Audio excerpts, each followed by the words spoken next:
गुरु जी तुम ना भूलियो, चाहे लाख लोग मिल जाएं, हमसे तुमको बहुत है, तुमसे हमको नहीं, तुमरे विसारे क्या बने, मैं किसकी शरण में जाऊं, शिव वृंच मुनि नारदा, तिनके हृदय बिना समाऊं, बंदी छोड़ दयाल जी, तुम तक हमारी दौड़, जैसे कागज हाज का, सोजत और न ठोरे, बंदे तू कर बंदगी, बंदे तू कर बंदगी, जय चावे दीदार, अवसर मानुष जन्म का भाई मिले न बारंबार,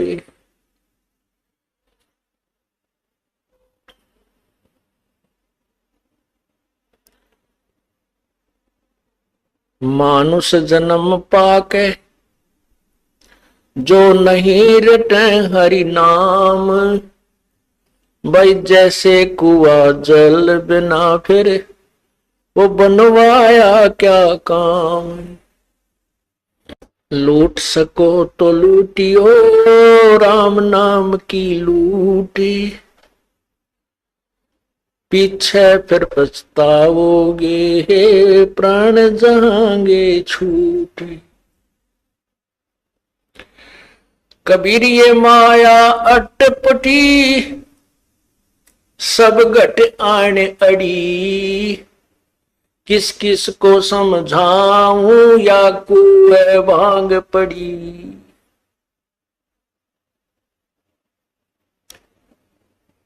राम नाम कड़वा लागे ये मीठे लागे दाम, दुविधा में दोनों गए भाई माया मिली ना राम। पुण्यात्माओं, इस कालबली ने हमारे साथ पग पग पर धोखा किया है,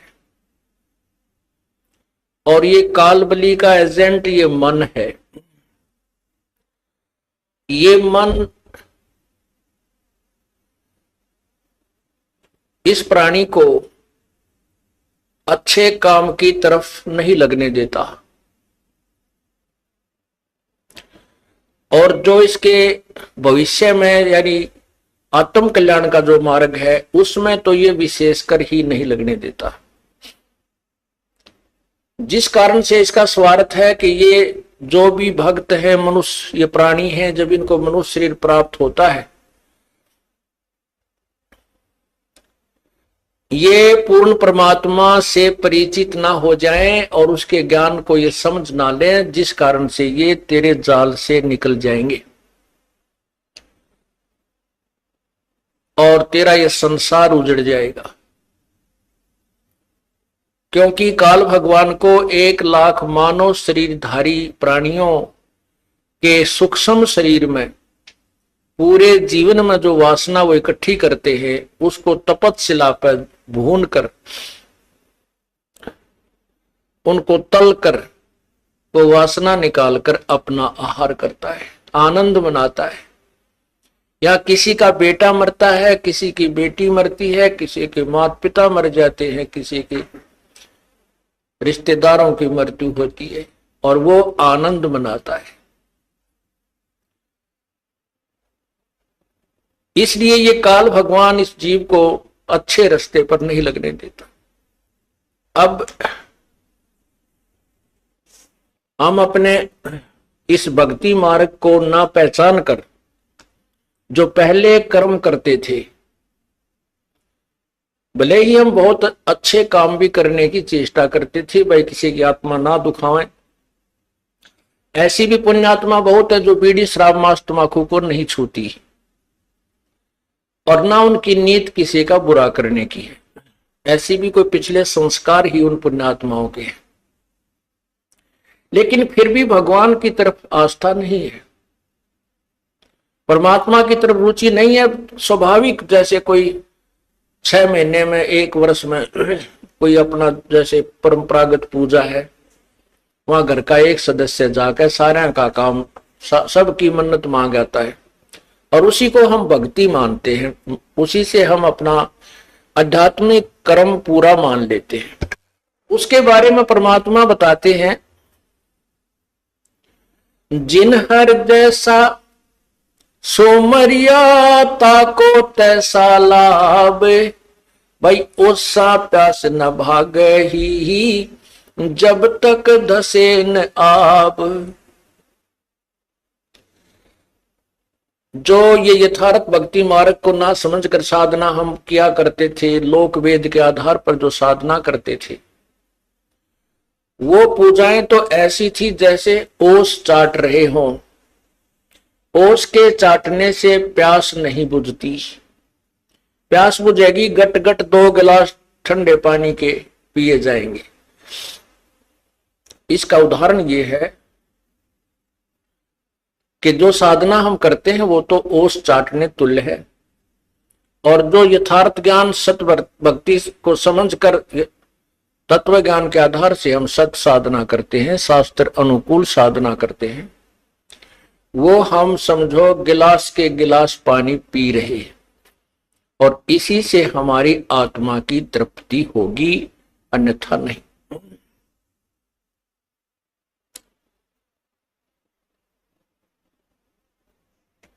परमात्मा बताते हैं, तत्व ज्ञान के अभाव से मानव समाज परमात्मा से दूर होता जा रहा है और विकारों के बहुत निकट पहुंच चुका है, और पूरे मानव समाज में, पूरे विश्व में आग लगी हुई है।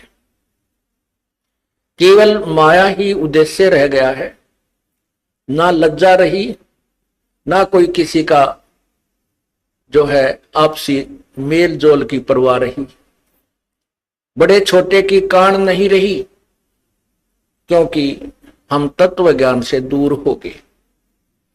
भाई बहन का प्यार नहीं, केवल माया ही प्रथम दिखाई देती है। रिश्तेदारी भी स्वार्थ से ही है। तो परमात्मा ये समझाना चाहते हैं कि ये माया बड़ी अटपटी, सब घट आन अड़ी, और किस किस ने समझाऊं, या तो कुआं बांग पड़ी। अब जैसे किसी ने कुएं के अंदर और 1 क्विंटल भांग घेर दियो, अब उस पानी को जो भी ग्रहण कर रहा है उससे का नशा हो जाता है। और नशे वाला व्यक्ति कैसे बोलता है, कैसे चलता है, उसकी क्या प्रक्रिया होती है, तो वो सभी नशेड़ियों की एक जैसी होती है। यही परमात्मा हमें समझाना चाहते हैं। अब हम किसी से कहते हैं, आप भी कहते हो कि परमात्मा के चरणों में चलो, भगवान का नाम लो, परमात्मा के निकट पहुंचो, भक्ति करो, ये मनुष्य जीवन बर्बाद हो जाएगा।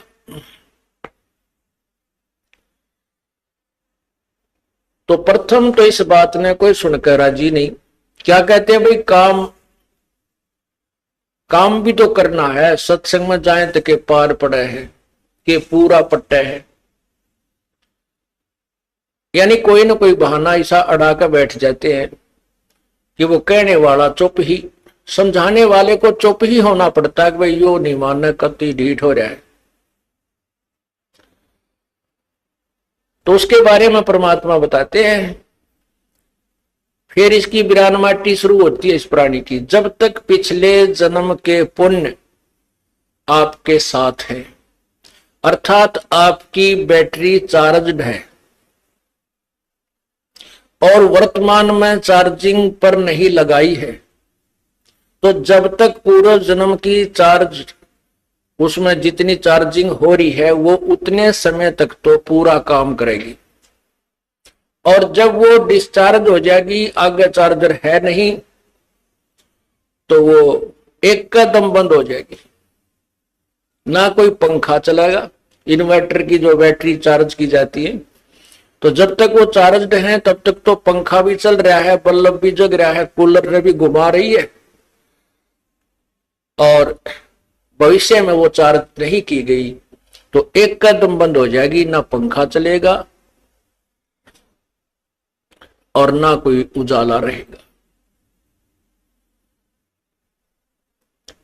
परमात्मा क्या बताते हैं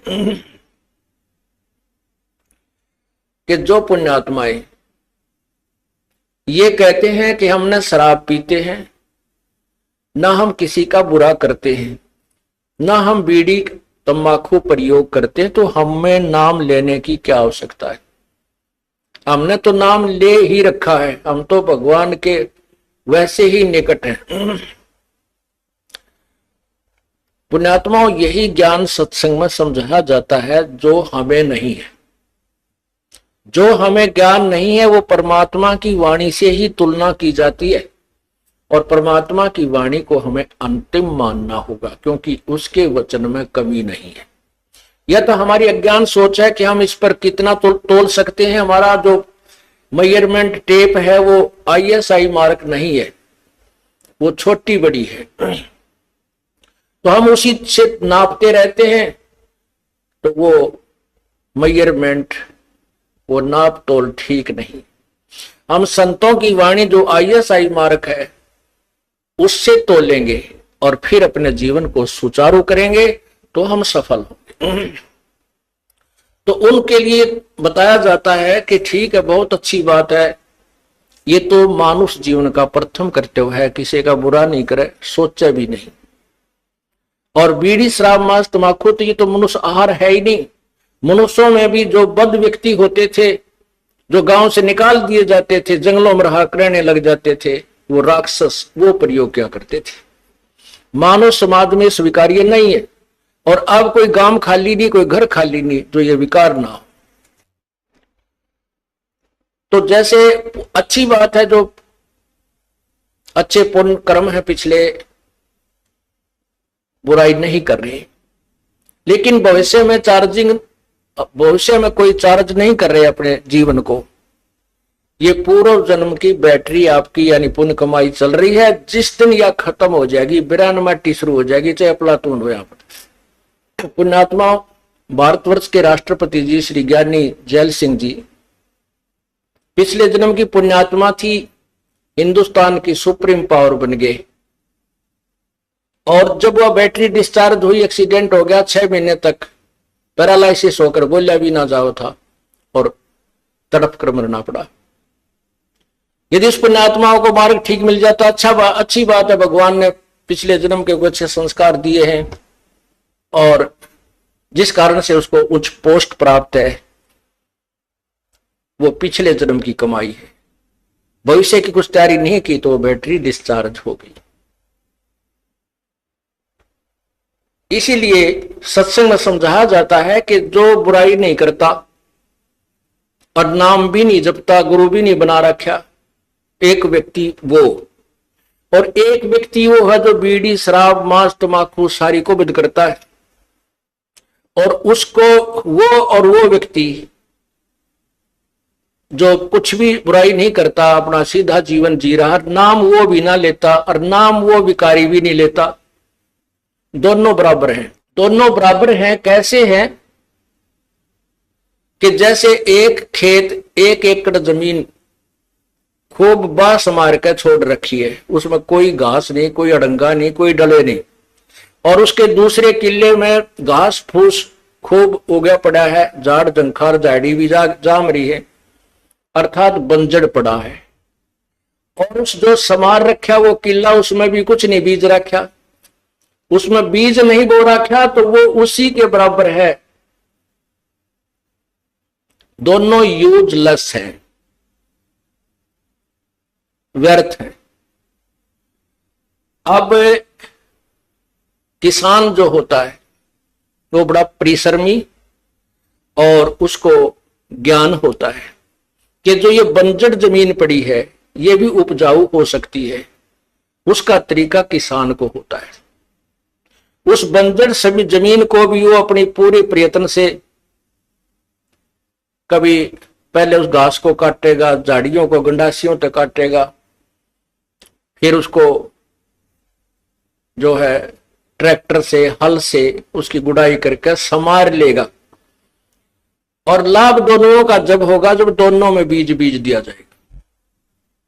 एक वो पुण्यात्मा जो बुराई नहीं करता, एक वो जिसको हम पापात्मा कहते हैं, बुराई सारी करता है। जब वो सत्संग में आ जाते हैं तो वो संत रूपी जो किसान होता है वो दोनों को ही यूटिलाइज कर लेता है, दोनों को ही प्रयोग करता है, दोनों को सफल कर लेता है। ठीक है, जो पुण्यात्मा बुराई, शराब, बीड़ी, शराब, मांस, तंबाकू नहीं प्रयोग करती तो वो तो समरा खेत है, उसमें तो बीज जब वहां शेष है।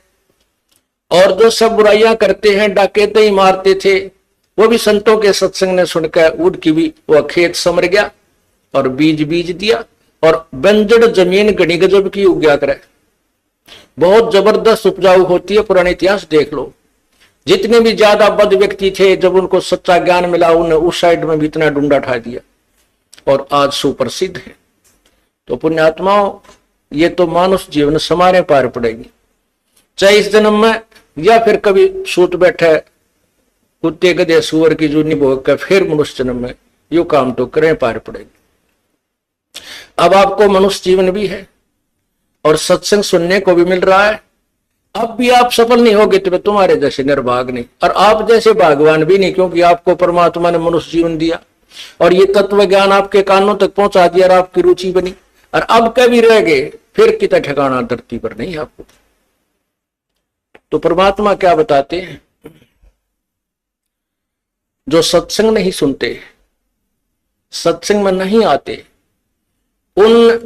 उस मानव समाज को केवल वही ज्ञान है जो वो आपस में परस्पर डिस्कस करते रहते हैं। उससे बाहर की कोई बात उनको ध्यान में लाने की चेष्टा करता तो उनको स्वीकार्य नहीं होती, तुरंत रिजेक्ट कर देते। सत्संग में तो पाखंडी लोग जाते हैं, सत्संग में तो ऐसे व्यक्ति जाते हैं और वो सारी बुराई करें, किसी की बहन बेटी तक तो छोड़ने को ना, पड़ोसी का धन लूट ले, वो भी सत्संग में आने वालों को बुरा बताते हैं। ये उनको सत्संग में ना आने के कारण ऐसी धारणा बन जाती है। तो परमात्मा कहते हैं, राम नाम कड़ुआ लगे, राम नाम कड़ुआ लगे, ये मीठे लगे दाम, दुविधा में दोनों गए, भाई माया मिली ना राम। एक समय की बात है, जब हम इस मार्ग पर लगे ही लगे थे और विशेषकर ऐसी घटनाओं को ऊपर विशेष दृष्टि जाती थी, आत्मा में ठेस पहुंचती थी। एक बहुत बड़ा पैसे वाला व्यक्ति था, सुनार का काम किया करता। उसके 2 बच्चे थे, एक लड़का एक लड़की, और 2 वो पति पत्नी। लड़की का ब्याह करना था, लड़की का, और उसके पास इतना पैसा था गिनती नहीं। लड़की का ब्याह करना था, लड़की ये हिसार के आसपास के यहीं का रहने वाला था, और लड़की की शादी राजस्थान में एक अच्छे सेठ यानी बड़े सुनार के, वो भी बड़ा पैसे वाला था, वहां करनी थी। तो लड़की के कपड़े, जेवरात और वहां जो दहेज में देने की वस्तु जो देनी थी वो खरीदने के लिए दिल्ली जा रहे थे। और आसी और महम के बीच में एक ट्रक के नीचे एक्सीडेंट हो गया, दोनों अब आमने सामने टक्कर होगी, चारों के चारों वहीं मर गए।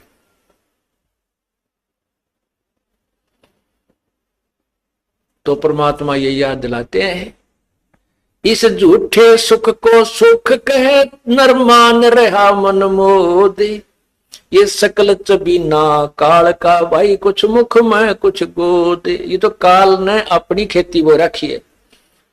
1,00,000 प्राणी डेली खाता है। नैना देवी में गए थे कल्याण कराने के लिए, वहां सारा कल्याण होगा, 150 आदमी मर गए। और भी बहुत जगह ऐसे धार्मिक स्थलों पर ऐसा ऐसा अनर्थ होता है, लेकिन वहां जाने से फिर भी लोग पीछे नहीं हटते, क्योंकि इनको चाह है परमात्मा की। और वो रास्ता ठीक नहीं है, वो मार्ग ठीक नहीं है। जैसे आपको तीर्थ के विषय में बताइए, ऐसे ऐसे घटना जहां घटी है उनको तीर्थ कहते हैं, वहां जाने से कल्याण मानते हैं। अब उस भक्त को जो एक्सीडेंट में सह परिवार नष्ट हो गया, और उस पैसे नहीं कौन प्रयोग करेगा?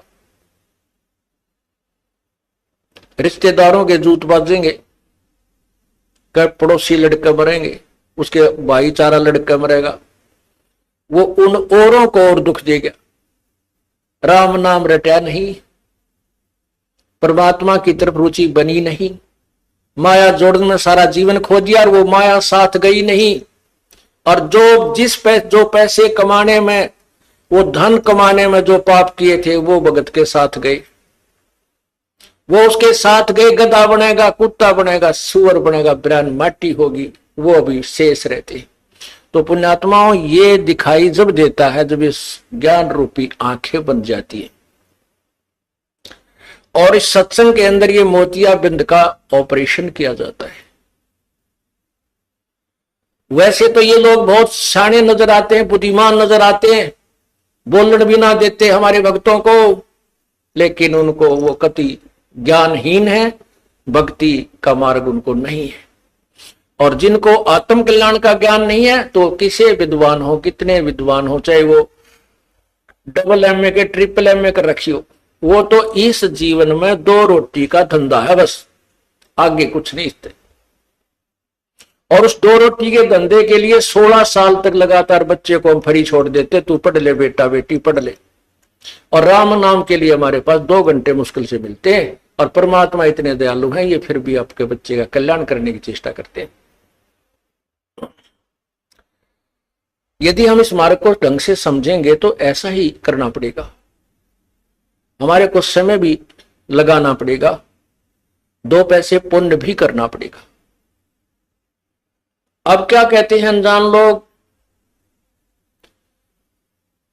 कि भाई तुम तो तीसरे दिन सत्संग में जाते, ये कि घर बसण के काम है, तुम तो नाश करण पर लाग रहे हो।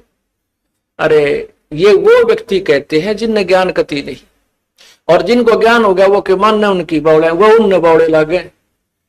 एक कोई दिल्ली का रहने वाला व्यक्ति था, लड़का, उसकी पोस्टिंग होगी रूरल एरिया में, देहाती क्षेत्र में। और वो पहले दिन जब उस गांव में जा रहा था जहां उसकी ड्यूटी थी, रास्ते में एक किसान गेहूं बोया था, और उसने गिठड़ी खोल के गेहूं की बारख रखी, 40 किलो पक्के, और उसमें तो एक थैला भर के बैलों के पीछे पीछे एक पाइप में के, और बैलों को जोत रखा हल में, और पीछे पाइप बांध के उसमें के वो गेहूं मिट्टी में मिला रहा। तो वो बाबूजी आके खड़ा हो गया, अक भाई यू आदमी पागल है के सांग है इसका, यो भी इतने बढ़िया गेहूं को, ये खाने की वस्तु गेहूं देख रखे थे उसने, पर ये नहीं मालूम था इसका प्राप्त, इसको बीजने का या ये गेहूं बनते कैसे हैं, इसका प्रोसीजर क्या है। इससे वो कति अनभिज था। उसने गेहूं अपने घर में मोल लाए हुए देख रखे थे कि ये बहुत अच्छी ये रोटी बनती है, गेहूं की रोटी। और बुद्धिमान इतना था कि हमारे देश में खाद्य सामग्री की कमी है, हमने ये करना चाहिए, वो तो वो अपने ज्ञान के आधार पर, अपनी बुद्धि के आधार पर वो वहां खड़ा खड़ा सोच रहा था। अब वो किसान ने गेहूं बोता हुआ जा रहा है, वो थैला खत्म हो गया, दूसरा फिर भर लिया और फिर शुरू हो गया बोना। तब वो व्यक्ति, उस बाबूजी आ रहा था दिल्ली वाला, वो कहने लगा, बैला वाले बात सुनना मेरी। अब हाड़ी ने सोचा को रास्ता पूछता होगा, बताए तुम्हारा नया आदमी दिखा है। उसने हल छोड़ दिया, बैलों को रोक दिया और फ्री कर दिया। अकान जी क्या बात है? ने बोला भाई तू पागल तो नहीं है? वो किसान ने सोचा भाई ऐसा क्या सोच देखा इसने, पागल तो नहीं है। वो बोला जी क्या बात है कि भाई साहब आप इतनी बढ़िया गेहूं को, इतने बढ़िया कणक को और मिट्टी में मिला रहे हो, बर्बाद कर रहे हो। देश में पहले ही खाद्य सामग्री की अभाव है, तो क्यों बर्बाद कर रहा है इसको। तब वो किसान समझ गया यो तो अंदर रहा कि थे, इसने न्यो ही नहीं बेरा उल्लू ने, ये गेहूं बो रहा हूं क्या बर्बाद कर रहा हूं। तब उसने समझाया कि बाबूजी मैं बर्बाद नहीं हो रहा, मैं आबाद हो रहा हूं। आज ये मिट्टी में जो गेहूं में मिला रहा हूं, ये 6 महीने के बाद मुझे आबाद करेंगे। एक गेहूं के, एक बीज के इतने सारे गुच्छे से पौधे उगेंगे और एक एक पौधे में एक बाली आवेगी और एक एक बाली में 40-50 गेहूं इसके अंदर होंगे। तो बाबूजी वो शहरी भक्त ने सोचा क्या भाई तू जादूगर है। अक नहीं, मैं जादूगर नहीं हूं, ये गेहूं पैदा करने का प्रोसीजर ही ऐसा। मैं बोला मैं तो ना मानू। तो उसने कहा आप 2-4 महीने के बाद फिर चक्कर लगाना। वो किसी शहर में नौकरी थी और वो ऐसे गांव में आता जाता था, लेकिन उसका जची नहीं यह बात, क्योंकि उसने ये देखा नहीं था। वो फिर कुछ महीनों के बाद विशेष कराया, उस आदमी से पूछूं जाके क्या रहा, उसने माटी में गेहूं मिलाए थे। वहां आकर देखता है तो हरी भरी वो फसल लहला रही है और गेहूं पर बाली आई हुई है, सुनहरी रंग पकड़ा हुआ है और वो किसान भी वहीं अपने खेत में आसपास घूम रहा है। तब उस शहरी बाबूजी से कहा, ने पूछा भाई ये क्या हो गया, ये क्या है। कहने लगा ये वही है जो मैं बनाना चाहता था। अब उसने एक बाल तोड़ी और ऐसे ऐसे करके दिखाई, फूंक मार के देख, एक गेहूं डाला था और ये ऐसी ऐसी इस एक पेड़ में, एक पौधे में, और ये 10-12 बाली आई है। तब उस बाबूजी का पेटा भरा, भाई ठीक, तू तो आदमी शाना लिकड़ा, मैं तो तुझे मूर्ख समझ रहा था। किसान बोला मैं तुझे मूर्ख समझ रहा था। अब यो फैसला तो नहीं हो जब विज्ञान आमने सामने प्रैक्टिकल हो ले। तो ये जो आज आप लोगों को मूर्ख समझते हैं, जो माया के पुजारी, और ये सोचते हैं ना जोड़ जोड़ के बैंक में धरे जाने बढ़ देंगे, बैंक ब्याजते नहीं। एक बालक बीमार हो गया ना, 2.5 लाख में पांडा छूटे। जो भयंकर बीमारियां हो जाती हैं, कि तो गुर्दे खराब, कि तो हार्ट में प्रॉब्लम, या कि तो कैंसर रोग, कि तो एड्स शुरू हो जाती है। पर कहते हैं धर्म तो धस के नहीं, ये धस के तीनों लोग, खैरायत में खैर है भाई कीजिए आत्म पोख। अब जैसे आज आप उस शहरी व्यक्ति जैसे इस ज्ञान को न जानने वाले व्यक्तियों की बातों को सुनकर जो ये कहते हैं कि तुम क्यों पैसा बर्बाद करते हो, तीसरे दिन सत्संग में बैठे रहते हो, तो अब वर्तमान में तो ये पैसा आपका मिट्टी में मिलता नजर आवे, क्यों कुछ तो किराए वाले ले लें रास्ते में, कोई जीपों वाले, कोई बसों वाले, और फिर यहां दान करते हो खुले हाथ। अब तो वर्तमान में तो यू मिट्टी में डाला जा रहा है, और फिर देखना यो खेती, ये जो आपको फल देगा, आपको इतना फल मिल जाएगा कि आप पैया माया धरी नहीं जाएगी कितने ठिकाने से।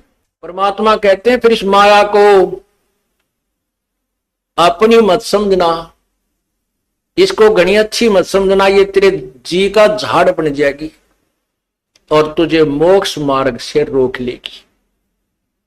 तो इसलिए परमात्मा कहते हैं साईं इतना दीजिए जिसमें कुटुंब समावे, हम भी भूखे ना रहे अतिथि न भूख हो जाए।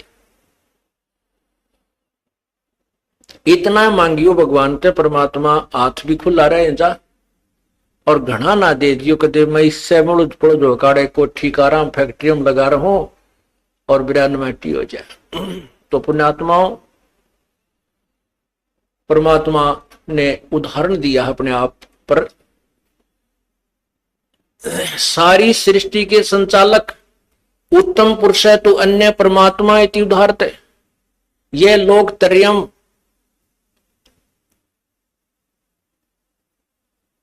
जो तीनों लोकों में प्रवेश करके अविश्य विभर्ति अव्यय ईश्वर, जो तीनों लोकों में प्रवेश कर सबका धारण पोषण करता है, वो परमात्मा है। वो जिसका आगे ब्रह्मा विष्णु महेश और निरंजन पर ब्रह्म और धर्मराज जैसे भिखारी हैं, उसके द्वार पर आगे हाथ उसी के आगे याचना करते हैं। और वो परमात्मा आके काशी में एक जुलाहे का रूप धारण करके एक कुटिया में रहा।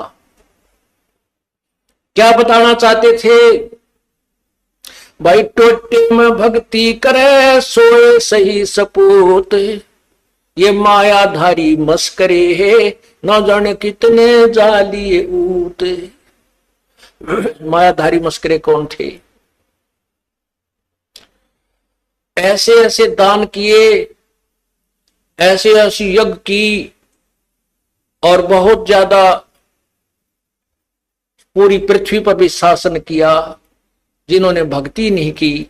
और भक्ति भी करते हैं, दान करते हैं, ड्रामाबाजी सी करते हैं, कहते हैं इसे मायाधारी मस्करे तकरा कितने जालिए। ऊत का अर्थ है जैसे रावण के विषय में। रावण को के बारे में क्या बताते हैं कि क्या मांगो कुछ थिर न रहाई, देखत नैन चला जग जाई। 1 लाख पूत 1.25 लाख नाती, उस रावण के दीवान बाती है। रावण जैसे कहते ये ऊत गए, ऊत माने उसका बीज नष्ट हो गया। और माया इतनी थी सोने के मकान बनाकर रहा करता। तो परमात्मा कहते हैं ठीक है, भगवान ने आपके भाग्य में आपकी कोई पुण्य कमाई पूर्व की है, कोठी भी दे रखी है, आपके पास कार भी है, क्योंकि वर्तमान समय की इसकी आवश्यकता है। और नहीं भी दे रखी है तो कोई मन में मत लाना, शायद आपका हित इसी में है। प्रभु आपको ऐसे ही रखना चाहता है जिससे आपका कल्याण हो सकेगा। तो कहते हैं टोटे में भक्ति करे। परमात्मा ने अपने आप को कति गरीब, बिल्कुल गरीब, सुबह का भोजन है तो शाम का नहीं, ऐसी स्थिति में रहकर दिखाया। और जब वक्त पड़ा उन दुष्ट आत्माओं ने भगवान के साथ मजाक कर दिया और चिट्ठी लिख दी सब जगह के कबीर भंडारा करेगा, 18 लाख आदमी मेहमान बन के आगे। और उस परमात्मा ने 18 लाख का पेट 3 दिन तक भर दिया। और ऐसा भर दिया कि हर प्रकार के पकवान, देसी घी के बने हुए जलेबी, लाडू, कसौड़ी, पकौड़ी, दही, बड़े, खीर, हलवा, हर तरह से उनको करके दिखा दिया। तो क्या दिखाते हैं, क्या बताते हैं परमात्मा? यदि तू राम नाम का धनी है तो परमात्मा तेरे साथ है। 18 लाख आदमी अब इकट्ठे हो जाओ, जब सरकार नहीं हिल जाता सारी, जब उसने शाम की रोटी दे दी सवेरे की नहीं पावे इंदौर, और बना नहीं सकते, व्यवस्था भी नहीं कर पाएंगे। तो कहने का भाव ये पूरी बड़ी सरकार है, सारी सृष्टि का संचालक है। और सतलोक से लेकर आए परमात्मा वो सारा आहार अपना कह लगे इस कंगाल देश से, ब्रह्मा विष्णु महेश और ब्रह्म पर ब्रह्म के लोगों से क्या लेंगे, मेरे से ही मांगते। सतलोक से लेकर आए थे, 9 लाख बैलों के ऊपर सामान भरकर दिखाया, लाए और फिर वहां तंबू ला दिए सबका। 3 दिन तक 18 लाख आदमियों के ओए बल्ले बल्ले कर दिए परमात्मा ने। कहने का भाव ये है पुण्यात्माओं कि टोटे में भक्ति करे, परमात्मा से उल्टा ना हटा। चाहे कितना ही आप सोचते हो कि नुकसान है, पैसा नहीं बन रहा है, आप राम नाम का धन घना जोड़ रहे हो। और राम नाम का धन है तो आपके साथ भगवान है, भगवान है तो फिर आपके पास कमी क्या है? परमात्मा कहते हैं कबीरा सब जग निर्धना, धनवंता ना कोई। धनवंता सो जानियो जिस पे राम नाम धन होवे। अब परमात्मा कहते हैं देते को हर देत है जहां तहां से आन, और ना देता वो मांगते फिरियो फिर भगवान सुने नहीं कान। आज आप देखते हो एक ही घर में 4 भाई है। एक तो आईएएस ऑफिसर बना हुआ है, एक भाई अध्यापक है, और एक भाई बॉलीवुड कति नोरा है सारा दिन, और एक ही माता पिता के और एक खेती कर रहा है। एक ही माता पिता से चारों का जन्म है और एक सी परवरिश माता पिता ने दी। एक जैसे स्कूल में पढ़ाने की चेष्टा की, लेकिन भाग न्यारे न्यारे बटके। वो भाग कब बनाए थे उन्होंने? वो कभी पूर्व जन्म में बनाए थे। पूर्व जन्म में वो भक्ति साधना की हुई, उनके साथ आज है और वही मिलेगा। लेकिन जब पूर्ण परमात्मा की शरण में हम आ जाएंगे तो उनसे अलग भी मिलेगा जो हमें आवश्यक होगा। इतना अधिक नहीं देंगे जिससे आप उस माया का माया डूब कर मर जाओ। इस माया से तो परमात्मा हमें दूर रखना चाहते हैं और इतना अवश्य देना चाहते हैं,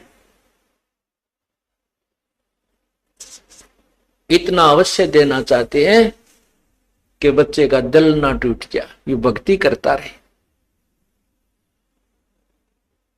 तो क्या बताते हैं? देते को हर देत है जहां तहां से आन, और नहीं दिया जिसने वो मांगते फिरियो फिर परमात्मा सुने नहीं कहा। वो भी व्यक्ति हैं, वो भी मनुष्य हैं जो हाथ फैलाए सारा दिन फिरते हैं, दिए बाबूजी दिए बाबूजी, कागज चुकते हैं। लेकिन वो अगर राम नाम ले लें, भक्ति करें, तो वो साहूकार है भगवान के दरबार के। उनके सामने यहाँ के टाटा बिरला कुछ नहीं है जो राम नाम के धनी है, ये सत्कर मान लेना। लेकिन इस मार्ग का, इस ज्ञान का हमें पता नहीं है। माया हमने चौक तुरंत दिखाई देती है, उसने कार ले लें, कोठी ले लें, फ्रिज लगा लें, या तो तुरंत लाभ देती है। इसलिए माया को हम ज्यादा महत्व देते हैं और परमात्मा उन्हीं को दे रहे हैं जिन पाछदन भक्ति कर रखी है। वो ले भगवान से ही रहे हैं, ये भूल जाते। यदि उन्होंने दान नहीं किया होता तो वो भी कागज चुगते फिरते, कोई फ्रिज नहीं देता ना वो कार कोठियों में बैठ सकते थे। देते को, लेकिन अब वो नादानी क्या कर रहे हैं, क्योंकि आगे की बैटरी नहीं लगा रहे चार्जिंग पर, वो अपना वो डिस्चार्ज वो खत्म हो जाएंगे, अंत में बर्बाद हो जाएंगी वो बैटरियां, अर्थात वो जीवन नष्ट हो जाएगा। इसलिए परमात्मा बार बार प्रार्थना करते हैं कि संत मिलन को चालियो, दिन में कई कई बारे, आसोज के में जो ये गणा करें उपकार। भाई कई बार ना जा सके तो संत दर्श 2 बखत कर ले, कह कबीर संत दर्श ते यू काल दगा ना दे। 2 बखत भी ना कर सके तो दिन में कर एक बार, कह कबीरता दास का बेड़ा हो जा पार। फिर परमात्मा बताते हैं कि एक बार भी नहीं कर सकता है, दूरी ज्यादा हो जाती है। तो कहते हैं सप्ताह में एक बार अवश्य कोशिश कराने की। सप्ताह में भी नहीं बात बनती है, ज्यादा दूरी है, तो पक्ष यानी 15वें दिन पक्ष अवश्य। उससे भी दूरी है तो फिर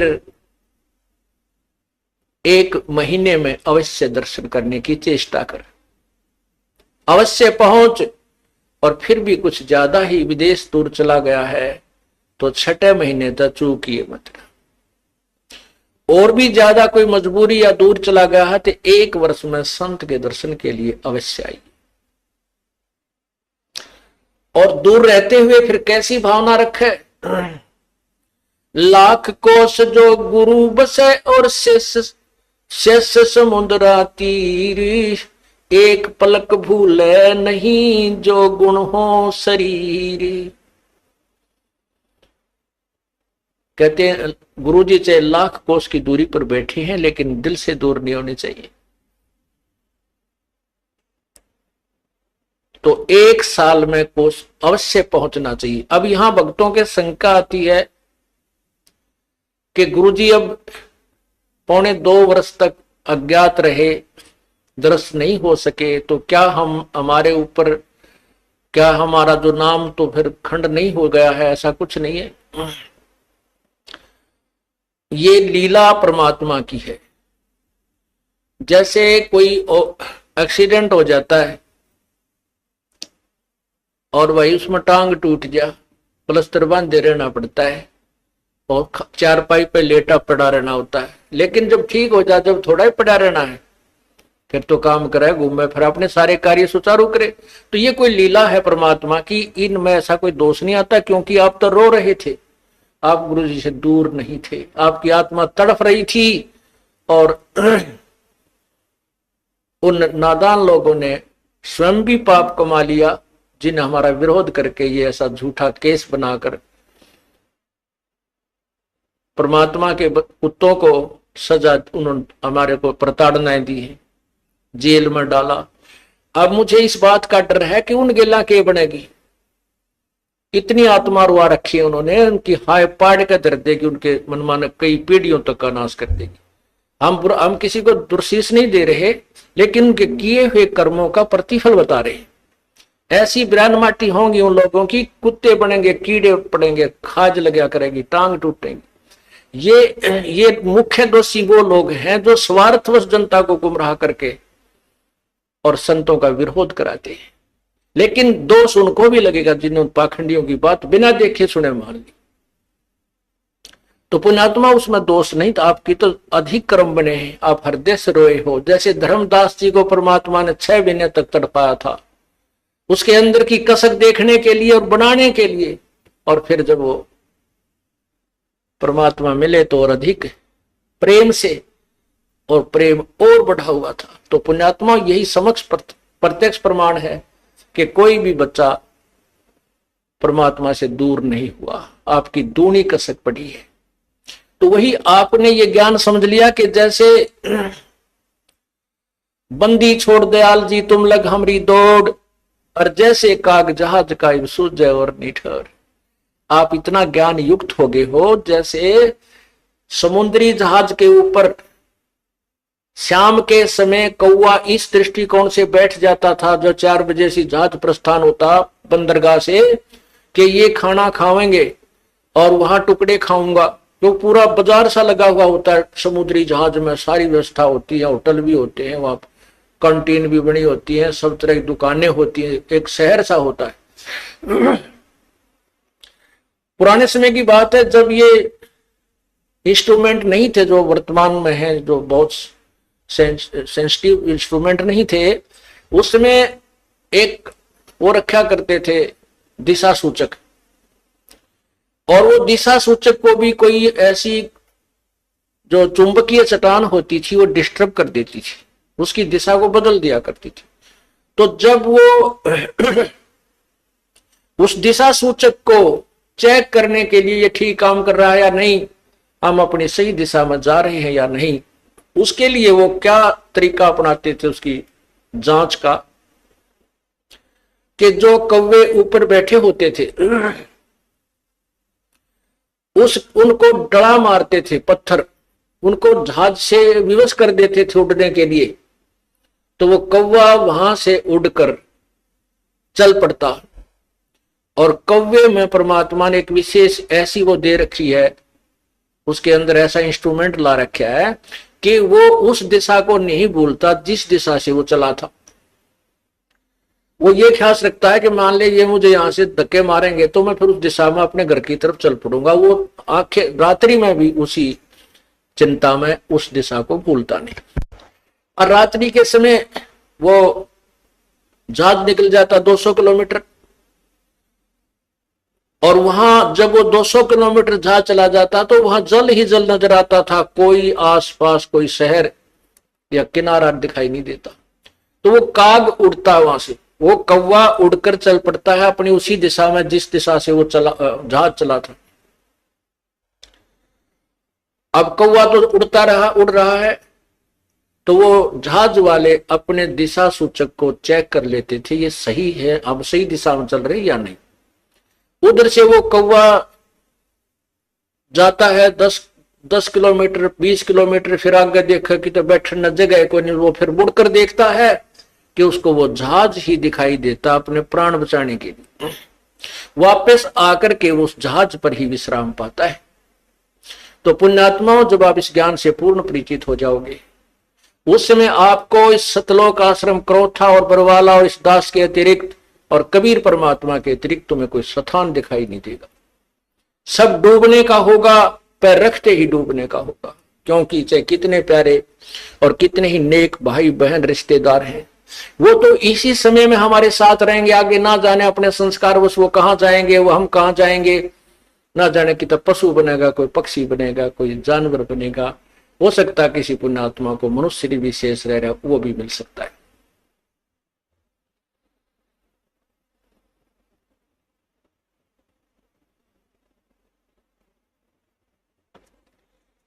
इसलिए हमने परमात्मा की भक्ति करनी चाहिए। और ऐसे आपके अंदर जो तरफ बनी है, अब आपको वो वही कौवे वाला ज्ञान हो गया। आपको परमात्मा कबीर जी के अतिरिक्त इस संसार में, ब्रह्मांड में आपको भगवान दिखाई नहीं देगा, जो हमें सुख दे सके, जो हमें आश्रय दे सके। और जब ये ज्ञान हो जाएगा तब ही हम डूबने तो बचेंगे। ना तो काग को ज्ञान नहीं होता, करा कि तो बैठ जाता समुद्र पर, डूब जाता नहीं, थोड़ी देर में थक के गिर जाता, फिर वैसे डूबना था। तो समझदारी की उसने, वापस आकर वहीं जा शरण ले ली। तो अब ये भी हुआ है कि जिनको हमने धमका दिया था, खुरका दिया था, वो बार बार गलती करते थे, वो आया ना करते, नाम भी छोड़ दिया था, अब वो भी उल्टे आ गए। या और कमाल करी परमात्मा ने, और नए भक्तों का तो कमाल हो गया।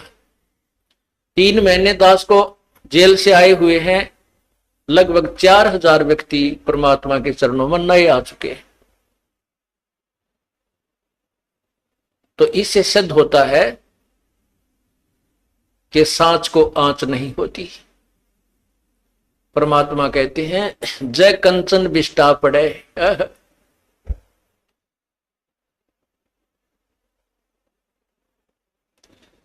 तो घटे नता का मोल। समझदार व्यक्ति तो जैसे सोना है, और सोना टट्टी में भी पड़ा ना, कितना टट्टी में राछी डड़ी हो इतनी सारी, चाहे इतना पड़ा हो, कोई ना छोड़े, जब बैठा कर धोकर मांझ कर गोज मंगा लेकर और दौड़ लेगा कि देखो देखना दे। तो ऐसे ही जब हमें परख हो जाएगी, लोगों ने अब इस दास के ऊपर, सोने के ऊपर टट्टी डाल दी, और हमारे बच्चों ने वो टट्टी ना दिखी, सोना दिखा। तो पुण्यात्माओं, उनके द्वारा डाली हुई वो टट्टी, यानी उनके द्वारा गंद फैलाया हुआ भी साफ कर रहे हैं, लोगों को समझा रहे हैं, झूठ बोलते हैं, ऐसा कुछ नहीं उस आश्रम के अंदर, और सोना भी ले रहे हैं। तो इस प्रकार परमात्मा जिसके साथ है, उसका कोई कुछ नहीं बिगाड़ सकता। नहीं तो फिर भगवान का नाम में मिट जाएगा इस पृथ्वी पर से, राम नाम की कोई चीज नहीं रहेगी। आजकल वैसे लोग नास्तिक हो गए, 4 छोटे मोटे जहाज बनाकर आकाश मुड़ के बिरानी के मान बैठे अपने आप को। अगर 2-4 वर्ष परमात्मा बूंद ना गिरे, वर्षा ना करे, काल पड़ जाए, ये जहाज और इंस्ट्रूमेंट ये सकाई ले बुड़क पड़े पड़े जरा, इनके इनमें कोई बैठनिया नहीं पाओ, इन्हें देखनिया नहीं पाओ, और भगवान को भूल गए। यही कारण है कि हम भगवान की महिमा से अपरिचित हो गए।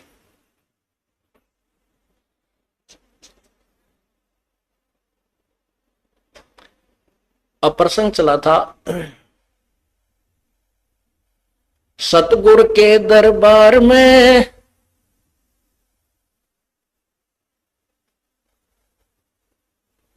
जाइयो बारंबार, वो भूली वस्तु लखा देवे है सतगुरु दातारे। ये जो चीज हम भूल रहे थे, भगवान की भक्ति, और भक्ति भी यथार्थ, उस ज्ञान को वो संत फिर दोबारा हमारे हृदय में प्रवेश कर देते, ऐसे दातार हैं।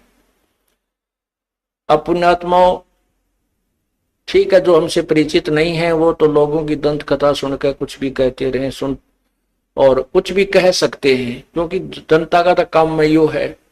जो भगवान से दूर है वो लोग तय जिसी सुनेंगे आगे वैसी ही कहना शुरू कर देते हैं। इस दास ने 17 फरवरी 1988 में परमात्मा की शरण मिली थी और उस दिन के बाद 6 वर्ष 1994 तक दास ने जेई की पद पर सर्विस की। काम करते, अपनी ड्यूटी करते करते भी हम भक्ति करते हैं। हमारा रूल यही है, काम भी करो भगवान ना भूलो, बुराई छोड़ दो। लेकिन 1994 में परमात्मा ने आदेश दे दिए गुरु महाराज ने कि तू इस काम ने संभाल। अब गुरु की आज्ञा का अवहेलन करना भगत का काम नहीं होता। जो गुरु वचन पर डट गए कट गए फंद 84 के, भाई जो गुरु वचन पर डट गए कट गए फंद 84 के। और उन्होंने अचानक मुझे बुलाकर पास बैठा लिया, कहने लगे आज से तू नाम दिया करेगा और जितने भी वर्तमान संगत थी सबको कह दिया और सबको बता देना कि जो इसको गुरु नहीं मानेगा और मेरा कुछ नहीं होगा।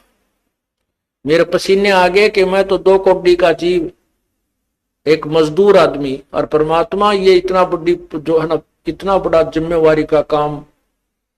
और उनके पुराने पुराने भक्त निरे थे, लाल कपड़े पहन कर बाबा जी भी बन रहे थे, उनके साथ रहा करते। उनको सबको निकाल दिया था उनकी त्रुटियां देख जाकर। हमने नहीं पता था कि हो रहा है क्या इनका मालिक का उद्देश्य है। जब वो 104-5 साल की उम्र थी उस महापुरुष की, हमारे पूज्य गुरुदेव की, और कहा मैं तेरे साथ रहूंगा। और तीसरा शब्द एक दिन कहा था कि रामपाल तेरे सब बराबर इस संसार में संत नहीं होगा, पूरे विश्व में तेरे बराबर संत नहीं होगा। अब इस दास का और संत का के मेल था। हम तो भगत थे, दास थे, भगवान की भक्ति करते थे, अपनी नौकरी भी करते थे, बच्चे भी पालते थे। अब कहते हैं साध वचन पलटे नहीं, चाहे पलट जावा ब्रह्मंड, उनका वचन नहीं पलट सकता। उन्हें जो कह दिया सो कह दिया। तो वही ये फल गया। नहीं हमारी तो घर के ना सुने थे, शुरू में अकेला नाम ले रहा था। बालक भी तो बालक छोटे थे, वो तो घर जैसे कहूँ था मान जाते, उनकी माँ नहीं माने, फिर मेरे माता पिता नहीं माने। अगले भाई पुरानी लाग के ऊपर छोड़ना, बड़े साके में पा आया। फिर परमात्मा से अर्ज करी, धीरे धीरे वो समझन लागे। ना सुनते तो भी बोले जानता बावड़े की तरह। तो धीरे क्यों कान न कैसे बंद करेंगे वहां बैठे हुए। तो ये ऐसा निर्मल ज्ञान है, एक बार अंदर का सुबह कैसी सिरंजा जानते काम करेगी दवाई। तो धीरे धीरे कान के माध्यम से ये दवाई भेजी जाती है। और आज देख लो रंग ला दिया परमात्मा ने। उस परम पिता पूज्य गुरुदेव जी की शब्द शक्ति से सब काम चल रहा है और कबीर परमेश्वर हमारे सिर पर। तो परमात्मा उस दिन के बाद सन 1995 में इतने 21 साल के बाद इतने पाठ हम घर घर पाठ किया करते थे। 3 दिन पाठ करते थे और 1 दिन पहले जाना पड़ता था। ये दास स्वयं सेवा करता था, घर घर जाके उनके सब जहां हमने पाठ करने का स्थान देखना होता था उसकी सफाई करते थे। कईयों का देख का कमरा होता बड़ा सा, उसी में पाठ भी करना, उसी में खाना भी बनाना, उसी में खाना भी उसी में, सोना भी उसी में। तो उस ढंग से अपनी सेटिंग कर लेते हम, इतनी जगह में पाठ कर लेंगे। तो मेरा जाना अति आवश्यक था उस समय, क्योंकि ये स्टार्ट था भक्ति का और स्टार्ट था इस 500 यज्ञ करने का। किसी को नहीं मालूम था, बच्चे थे सहयोग देने लगे। और धीरे धीरे फिर वो क्या हुआ कि इतने पाठ हो गए कि मुझे नौकरी, पहले तो क्या करता था, शुक्रवार को पाठ प्रारंभ किया, शुक्र शनि ड्यूटी करके सामने चले जाते बृहस्पतिवार को, शुक्रवार को रात में तैयारी करते, शुक्रवार को शनिवार को अब पाठ प्रारंभ करके अपनी नौकरी पर चला जाता, फिर शाम ना आ लेता, शनिवार इतवार की छुट्टी हो जाती। काम चल रहा था वो हफ्ते हफ्ते में हुए, फिर होने लगे डेली। अब अफसर भी दुखी और मैं भी दुखी, तो फिर उस दिन रिजाइन कर दिया परमात्मा के नाम पर। 18 साल की नौकरी होगी थी मेरी। हालांकि कुछ और भी हमारे साथी कह रहे थे भाई अभी 2 साल और डट जाओ आपकी पेंशन बन जाएगी। वाह भैया पेंशन तो करा कितनी की बार होगी, जो पेंशन ई बनेगी ना, या कद्दे नहीं बनी थी, या असंख्य जन्मों की पेंशन बन जाएगी। तो वो तो इस बात को नहीं समझे थे, उन्हें तो मुझे मूर्ख ही समझा। और दास की सौभाग्य था कि मुझे नौकरी या मजदूरी मिल गई भगवान की, और उसकी पुण्यात्माओं को दलदल से निकालने की। कहते आत्म प्राण उद्धार ही ऐसा धर्म नहीं, और धर्म तो और भी है, दान करते हैं, भूखों को भोजन देते हैं, असहाय की सहाय करते हैं, लेकिन जो आत्म प्राण उद्धारी ऐसा धर्म नहीं। और धर्म तो ये भी है जो गौशाला बना रखी है, धर्म वो भी है जो चिड़िया ऊपर चुग्गा डाल देते हो पशु पक्षियों को, वो भी विकलांगों के जो ऑपरेशन वगैरह कराए जा रहे हैं वो भी धर्म है, अनाथ आश्रम है वो भी धर्म है। लेकिन जो आज गऊ हैं उनकी सेवा कर रहे हैं, अच्छी है, क्योंकि कोई भी प्राणी है, चाहे भैंस है, पशु है, कोई किसी प्रकार का, सबकी सेवा हमने इसी दृष्टिकोण से करनी चाहिए, क्योंकि सब में एक जैसा जीव, वो भी धर्म है। लेकिन अब तो वो आज वो गाय है, आज कोई भैंस है, और जन्म होने के बाद फिर वो सूअर की जोनी में जा सकती है, उस बीमारी तो कौन छुटावेगा उसको। तो ये ज्ञान, ये भक्ति, ये आत्मा इस जीव को उद्धार करेगी। वो फिर 84 लाख योनियों में नहीं जाएगा, या तो मनुष्य शरीर होगा, नहीं सतलोक चला जाएगा। तो कहते हैं आत्म प्राण उद्धारी ऐसा धर्म नहीं। और तो इस दास को ये आत्म प्राण यानी जीव आत्मा के उद्धार की मजदूरी मिल गई, और सहर्ष शुक्र मनाता हूं प्रभु, आपने कैसे दया करी इस 2 कोटि के जीव पर। और ऐसे निर्मल भगवान की महिमा, ओए होए होए, जिसके नाम लेते हैं रूंग रूंग खड़े हो जाते हैं। उसके बाद परमात्मा की ऐसी महिमा हुई, अब मुझे इतनी खुशी होती है। कैसा निर्मल समाज तैयार हो रहा है। बीड़ी, शराब, मांस, तंबाकू, उसको देखकर भी राजी नहीं। अब ये पुण्यात्मा दोनों हाथों दान करते हैं, और हम पहले लूटन पर लगे रहा करते थे, पाप बढ़ाते थे। ये माया साथ नहीं जानी थी कि इतना नरक इकट्ठा कर रहे थे। और परमात्मा क्या कहते हैं, सतगुरु के सजदा करूं कर्म छुटाए कोटि, और जो ऐसे सतगुरु की निंदा करे फिर जम तोड़ेंगे होठ। अब जो लोग बिना देखे सोचे समझे और भक्तों की संतों की बुराई करते हैं, अब क्या बताते हैं कि सतगुरु के सिजदा करो जिसने कर्म छुटाए कोट, करोड़ों पाप कर्मों से हटाकर और पुण्य कर्मों पर लगा दिया। कितने पाप कर्म बचा दिए हमारे। और जैसे ऐसे सतगुरु की जो निंदा करते हैं, कहते हैं उनके जम तोड़ेंगे होठ, यम के दूत उनके इसे लठ मारेंगे, चाहे कितना लागो, मुंह पे, होठा पे।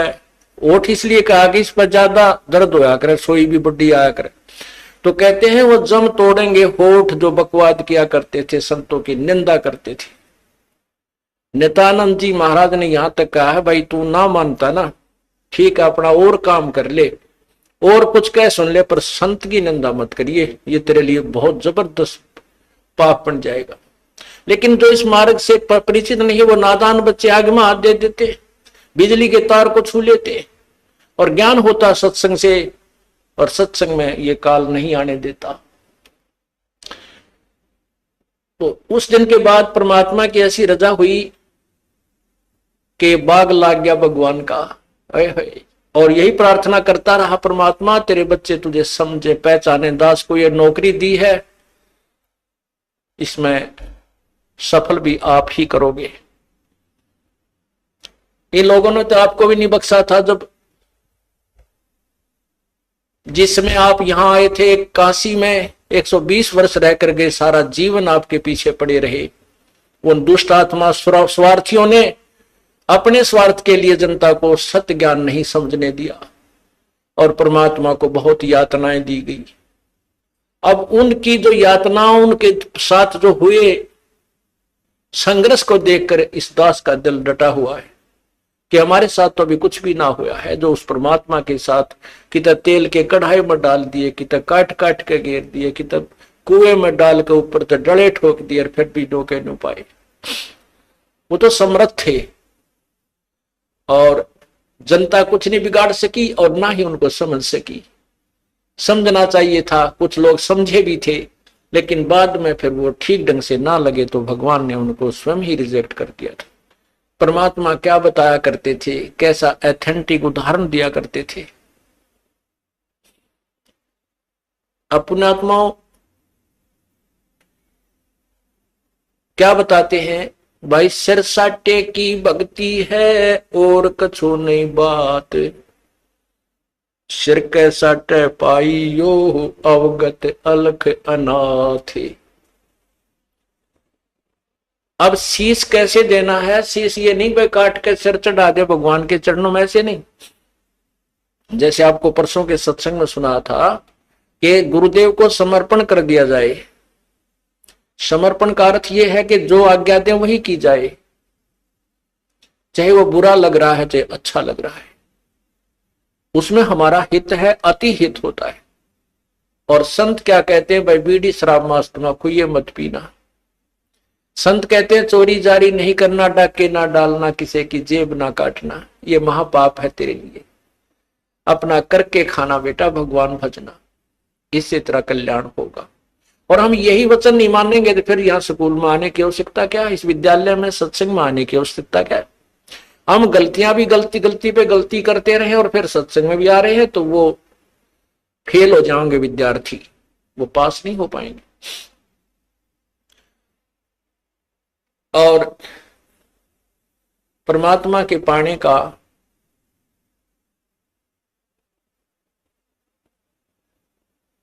कौन सा तरीका उत्तम है? उत्तम तो अर्थ है कि जैसे आपने सुना है, कुबद कांचड़ी चढ़ी चित पे होया मनुष्य नागरे, सूझे नहीं सजन सुख सागर बिना प्रेम बैरागरे। या कुबद कांचड़ी चढ़गी चित पे तो हो रहा मनुष्य नागरे, मनुष्य के कर्म है बुरा काम नहीं करना, किसी की बाल बेटी की तरफ बुरी नजर नहीं रखा, किसी की संपत्ति की तरफ बुरी नजर नहीं रखा है, अपने जैसा दुख सभी का माने, किसी पशु का बेमतलब लठ नहीं मार दे, किसी को नाजायज तंग बिल्कुल ही तंग नहीं करना चाहिए। तो ये मनुष्य के कर्म थे, इनको छोड़कर हम अपने स्वार्थवश ना जाने दूसरे को कितना दुखी कर देते हैं, तो वो मनुष्य नहीं रहे, हम सर्प बन गए, दूसरे को विष चढ़ा रहे हैं, कोई ओछी मंदी बाणी कहकर किसी को, किसी की चोरी करके, किसी के ठगी करके, किसी की निंदा चुगली करके, लड़ाई करवा के हम नाग हो गए।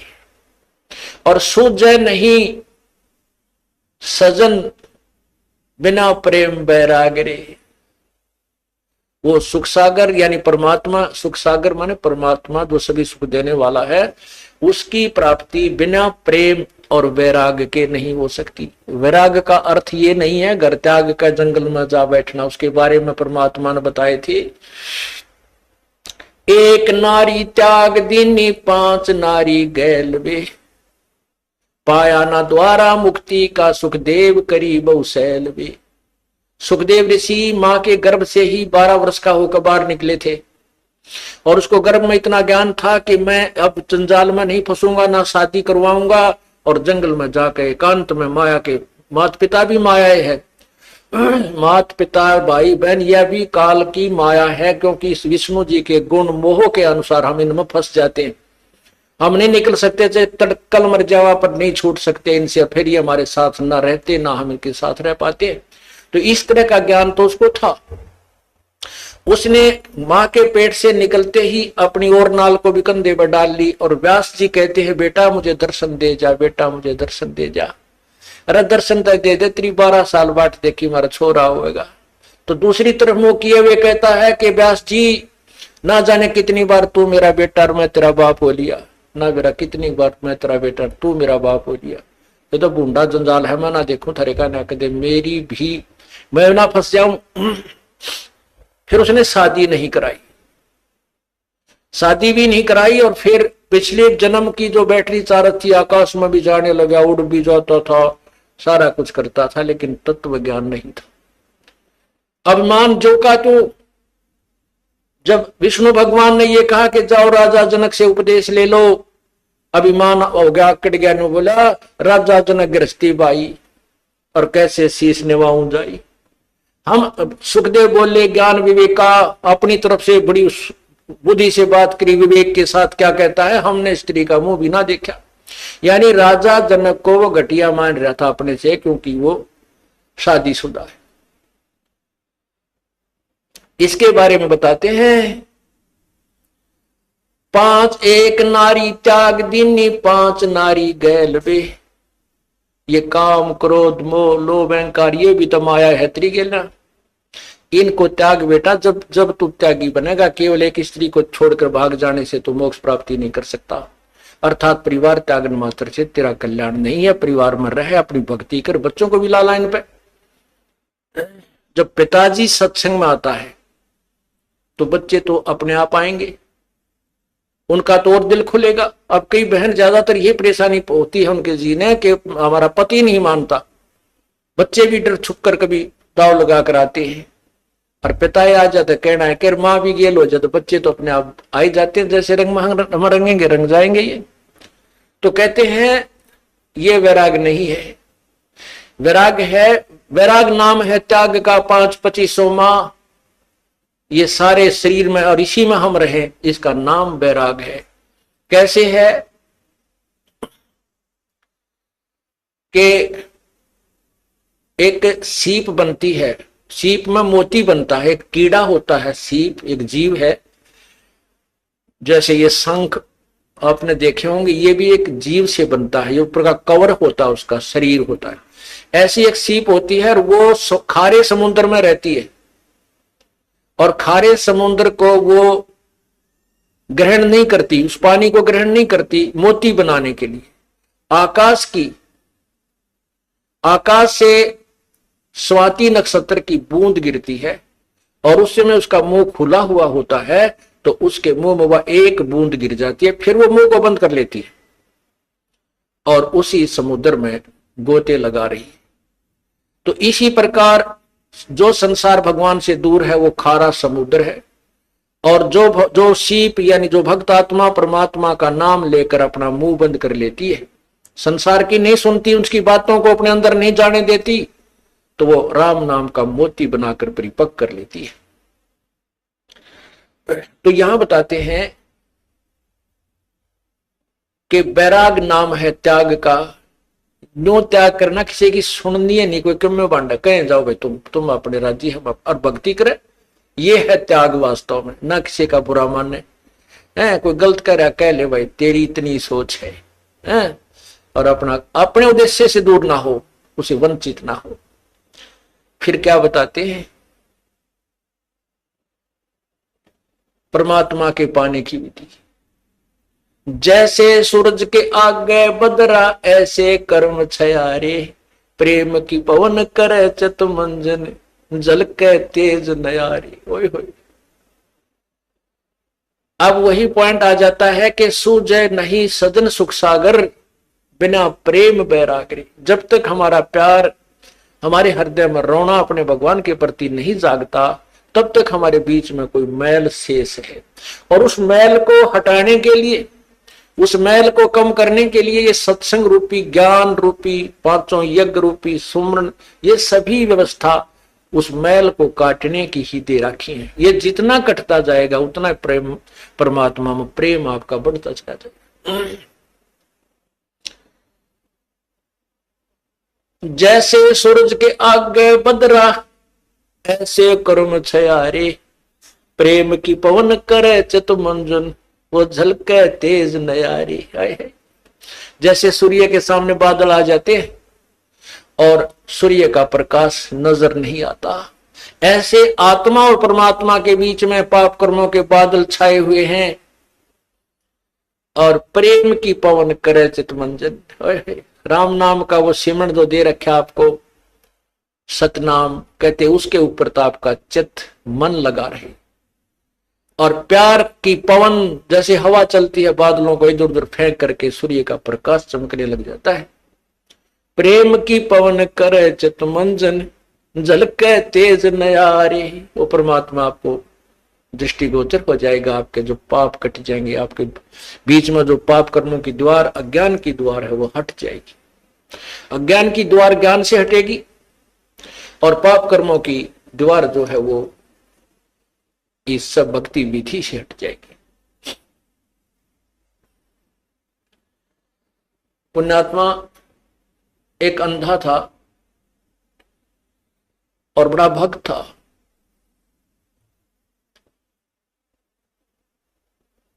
बड़ी साधना करा करता था।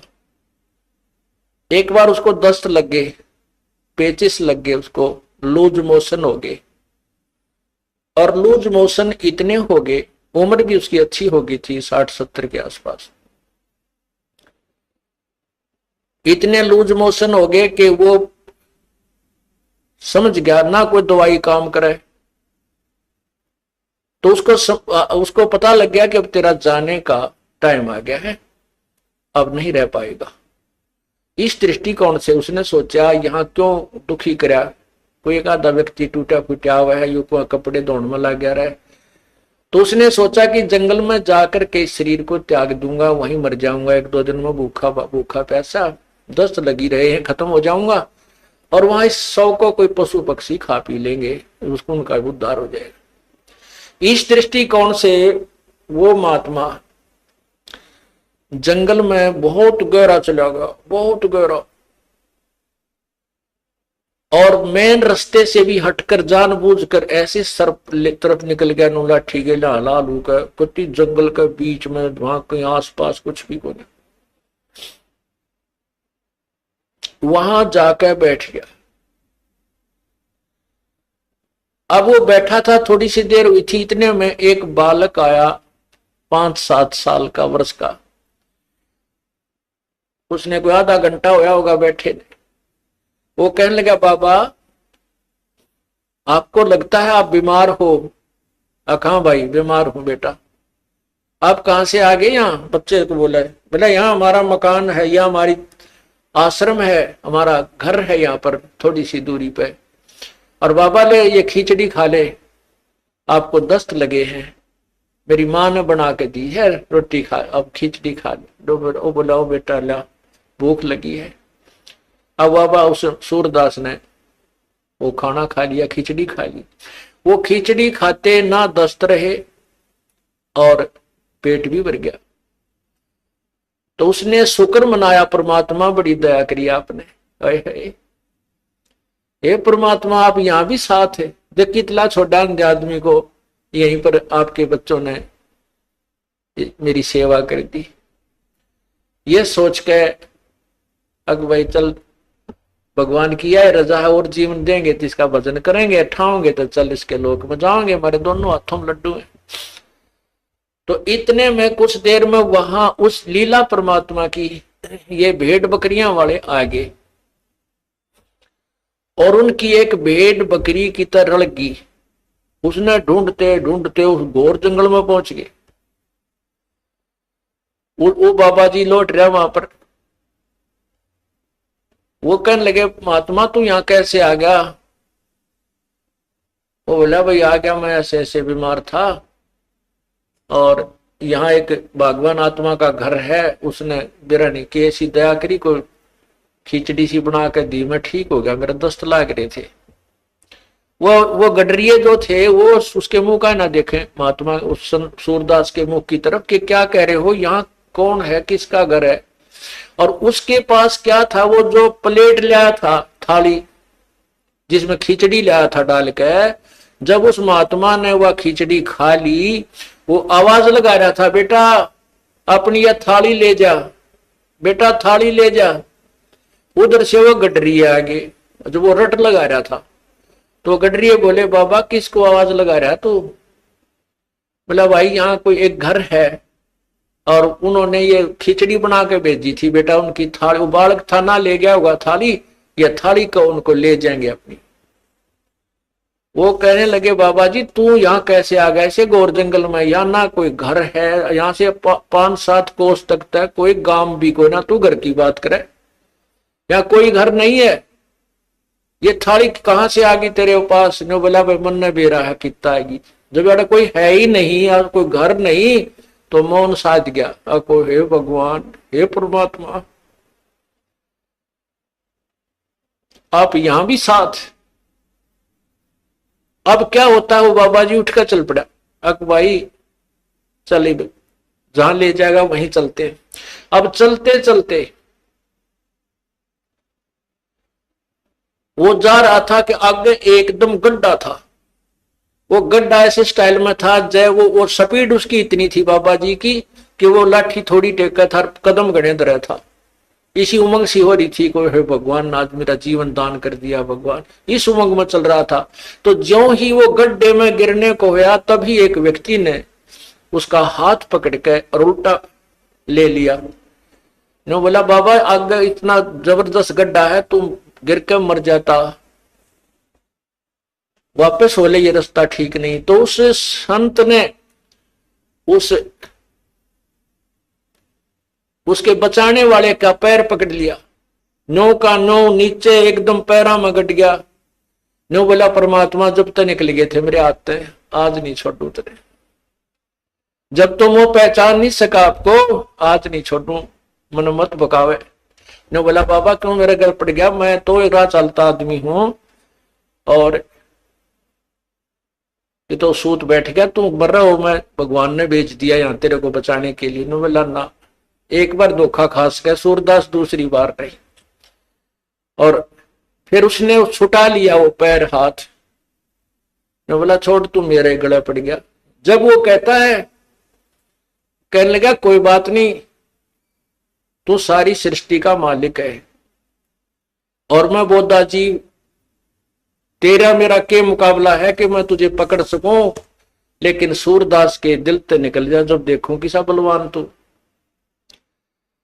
नो बोला हीना जान के कमजोर निर्बल जानो और पैर छुटा गया है, अति बलवान तू है, सर्वशक्तिमान तू, लेकिन सूरदास के दिल से निकल जा जब जानू किसा बलवान तू। कहते हैं उसी समय उसके दिव्य भी वो दृष्टि भी खुल गई और भगवान ने सामने दर्शन दिए, जिस भी रूप में वो पूजा कर रहा था।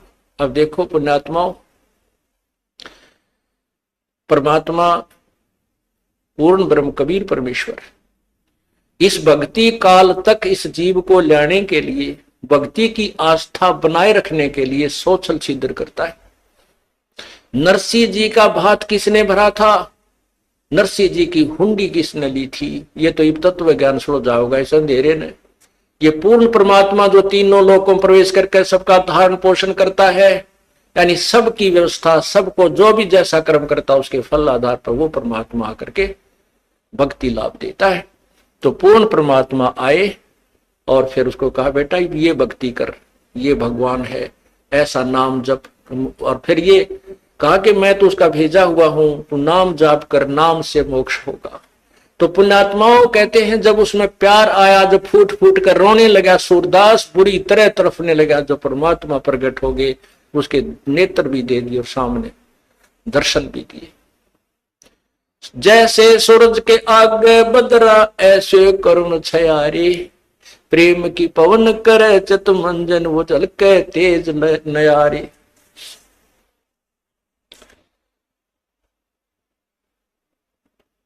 कहते हैं बिना प्रेम पावे नहीं चे करोड़ समाधि ला।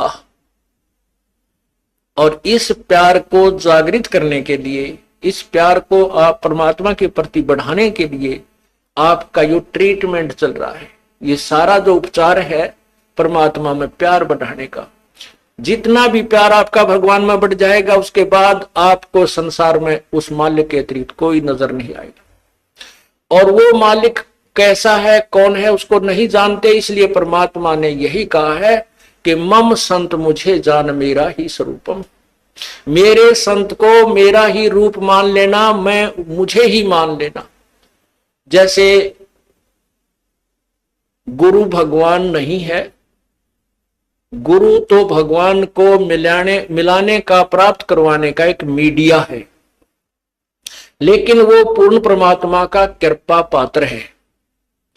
उसको, परमात्मा को पाने के लिए हमारे को गुरु जी को भगवान मानना पड़ेगा, और भगवान मान के वो रिहर्सल करनी है, हमने वो प्रैक्टिकल करना है कि जब हम पूर्ण परमात्मा के सामना होगा कहीं वहां कोई गलती ना बन जावे। यही जो गलतियां हो ले अपने सुधारना, और फिर अंत में ये पक्के हो जावा कि यह गलती फिर आगे नहीं होनी चाहिए।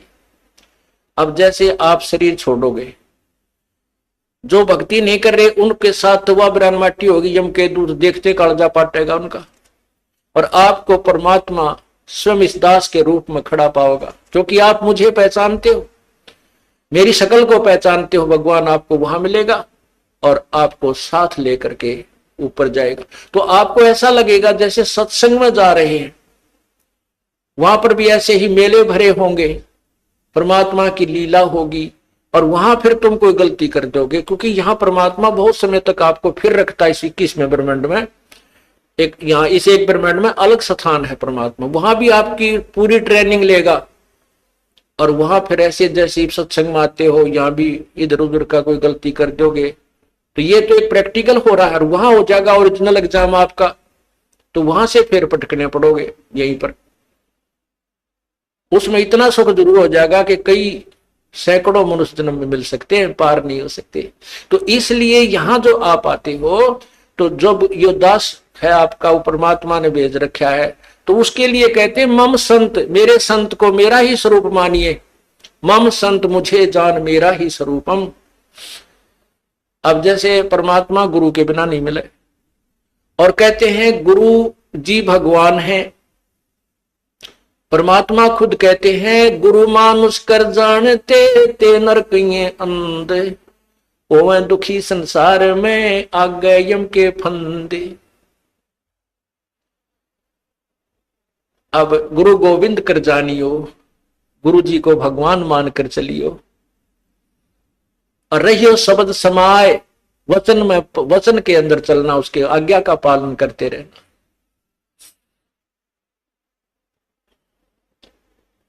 गुरु की आज्ञा आवही, गुरु की आज्ञा जाव, कह कबीर सो संत है आवागमन साय।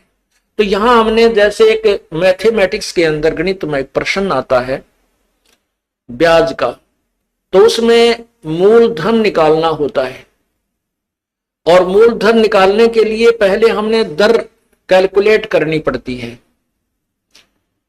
तो उसमें मूलधन मानना पड़ता है 100 रुपये, हालांकि वो 100 रुपये मूलधन नहीं है, लेकिन वो मानने पार पड़ेगी। वो करोड़ों की अमाउंट का जो मूलधन, वास्तविक जो धन है हमारा, वो 100 रुपये मूलधन मानकर ही हम उसको प्राप्त कर सकते हैं, और कोई तरीका नहीं। तो उसमें मान लीजिए मूलधन 100 रुपये, 100 रुपये मूलधन मानकर फिर हमको उसको ओरिजिनल मूलधन को प्राप्त कर लेंगे, जो करोड़ों की संख्या में। तो वो परमात्मा को पाने के लिए गुरुजी उस परमात्मा जैसे परमात्मा नहीं है, लेकिन आपने परमात्मा मानना पड़ेगा, ताकि आपकी रिहर्सल ठीक चले जा, ताकि आप ये सोचो कि जब भगवान के सामने हम जाएंगे, जिसके इतने गुण सुनते हैं, और उस परमात्मा से हम मिलना चाहते हैं, वह हमारा कैसा शिष्टाचार हो, कैसा बोलना चालना हो, कैसा व्यवहार हो, कैसा उमंग हो। अगरीब करीब कबीर साहब आपके सामने आ जाए, आपने इतना गुण सुन रखा है, तो एक दूसरे के ऊपर का पड़ के उनके चरणों ने छुआ है, और मतलब नु सोचा जानो मेरी बारी कब आवे। ऐसा शिष्टाचार नहीं, एक दूसरे के ऊपर नहीं गिरना, मतलब एक दूसरे से आगे पहुंचने की होड़ लगे, और नहीं तो दूर से नोडी ठाठा के देखें, वह खड़े भगवान, वह खड़े भगवान। और यही उमंग आपकी इस दास को जब देखें, ये आप पर बन जाएगी। यू ज्ञान ऐसा है कि आपको फिर कुछ भी दिखाई नहीं देगा, यू दास दिखाई देगा, और तब आपका प्रेम परमात्मा में दृढ़ बन जाएगा। आपकी यहाँ जो भी है, ठीक है, संतान संपत्ति जो भी है वो आपको अस्थायी नजर आएगी, और हम यहाँ अपना कर्तव्य करने आए हैं, ये भी पूरा करना है।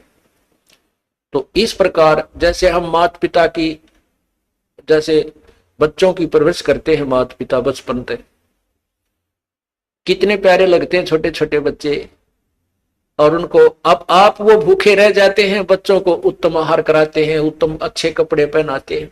और जब वो बड़े हो जाते हैं, ब्याह शादियां हो जाती है, तो माता पिता उनसे उतना ही प्यार चाहते हैं जितना वो बचपन में दिया करते थे।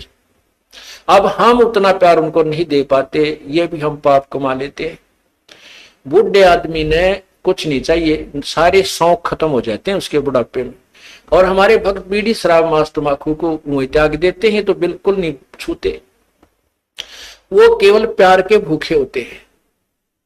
बुजुर्ग आदमी को, माता पिता को, दादा दादी को, बाहर से आते हो या सुबह उठते हो, सत्साहेब बोले और प्यार तेनो बाहर से भी आते हो, चाहे आपका किसा मूड ऑफ है, अपने माता पिता से कहे माँ ठीक हो, पिताजी ठीक हो, उनका आड़े गदगद आत्मा हो जाती है। और पिताजी बोले छोरा मुंह चुड़ाओ करनो चल पड़े तो उसकी दूना रोना बढ़ जाता है। तो पुण्यात्मा, हमने अपने बुजुर्गों की हृदय से सेवा करनी है, बुराइयों से बचाना है, हुक्का नहीं पिलाना उनको, शराब नहीं पिलानी, चाहे मरे चाहे जीवे, प्यार दो, अच्छा भोजन कराओ, अच्छे कपड़े पहनाओ, प्यार से रखो। तो इसी प्रकार हमने हर कर्तव्य को पूरा करते हुए हम तभी हंस बनेंगे, तभी हम संत बनेंगे, भक्त बनेंगे, जब हम हर प्राणी के प्रति उतना ही प्यार रखेंगे। और वो प्यार सबके एक से द्वेष बनाए रखें घर में, तो प्यार कैसे रहेगा, भगवान में भी ना रहे वो। तो इसलिए हमने धीरे धीरे सब में नॉर्मल प्यार बढ़ाना है और विशेष प्यार परमात्मा में रखना है। जो पति भरता पति से राती, आन पुरुष नहीं भावे, बस पी हर में सुरत प्रीतम में, ऐसे ध्यान लगावे। जैसे लड़की अपने घर चली जाती है शादी के उपरांत, तो उसका विशेष लगाव अपने पति में हो जाता है, बहुत लगाव हो जाता है, और वो एक पल भी उसे नहीं भूल पाती है, लेकिन किसी को सो भी नहीं करती है, माता पिता को भी प्यार देती है, भाई बहन को भी, और अपना काम भी करती रहती है। लेकिन जो विशेष कसक उसके अपने पति में होती है, पति भरता स्त्री की, कहते हैं ऐसे ही हम यहाँ इस संसार में रहेंगे, अपने परिवार में, ये हमारा मायका समझो, और हमने ससुराल चलना है अपने पति परमात्मा कबीर परमेश्वर को ऐसे पल पल में याद रखना है। जो पति भरता पति से राती, आन पुरुष नहीं भावे, बस पी हर में सुरत प्रीतम में, नो कोई ध्यान लगावे। वो क्योंकि यहाँ हम खेचातानी नहीं रखेंगे, यहाँ भी प्यार, इनके लेवल का प्यार, यहाँ भाई के लेवल का, बाण के लेवल का, जेठ के लेवल का, जेठानी के लेवल का, ये भी इनको श्रद्धा सत्कार देना है। लेकिन विशेष कसक अपने परमात्मा में रहनी चाहिए, वो विशेष प्यार वो हमें आगे ले चलेगा। और यहां हम आपस में लड़ाई झगड़ा रखेंगे तो भी भगवान को पसंद नहीं। जैसे एक लड़की अपने एक सह परिवार में रहती है, जेठ भी है, जेठानी भी है, देवर है, देवरानी है, ननंद है, सास है, ससुर है, पितश्रे है, है। तो इस तरह हम फिर वो लड़की इतनी शिष्टाचार में रहनी चाहिए। अपने पति से तो प्यार है ही है, वो तो बिल्कुल उसमें को नो डाउट, क्योंकि उसका और उसका आजीवन का संबंध है। और लेकिन अन्य परिवार के सदस्यों से भी उसने मनमुटाव नहीं रखना चाहिए। जैसे जिसका सत्कार जो ड्यू करता है, उनको डिजर्व करता है, अवश्य देना चाहिए, नहीं तो वह पतिव्रता नहीं कलियारी हो जाएगी। फिर अगर वो प्यार नहीं देगी, वो शिष्टाचार नहीं रखेगी, आदर सत्कार प्रेम से नहीं बोलेगी, तो घर में आग लग जाएगी, तो ना भक्ति बने ना कोई और बने। तो इस प्रकार हमने हर दृष्टिकोण से अपने जीवन को नरक ना बना करके यहाँ का स्वर्ग तो हमने घर बना लेना चाहिए, और सतलोक में अपने चल पड़ेंगे, वहां जाकर सुख सारा मिल ही जाएगा।